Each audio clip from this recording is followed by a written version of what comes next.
పప్పు తయారు చేసుకోవడానికి కావలసిన పదార్థాలు: ఆవాకులు, ఉడికించిన కందిపప్పు, టమాటా ముక్కలు, కరివేపాకు, వెల్లుల్లి రెబ్బలు, పసుపు, కారం, జీలకర్ర, పచ్చిమిర్చి, ఎండుమిర్చి, ఆవాలు, ఉల్లిపాయ ముక్కలు, సైంధవ లవణం, నూనె.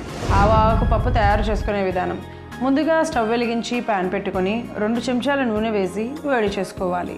నూనె వేడయ్యాక 1 కప్పు ఉల్లిపాయ ముక్కలు వేసి కొద్దిగా వేగించుకున్న తర్వాత 1 కప్పు టమాటో ముక్కలు, 1 చెంచా పసుపు, వెల్లుల్లి రెబ్బలు, పచ్చిమిర్చి వేసి కలిపి కాసేపు వేగించుకోవాలి. ఆ తరువాత కడిగి పెట్టుకున్న ఆవాకుల్ని కూడా వేసి కాసేపు మగ్గనివ్వాలి.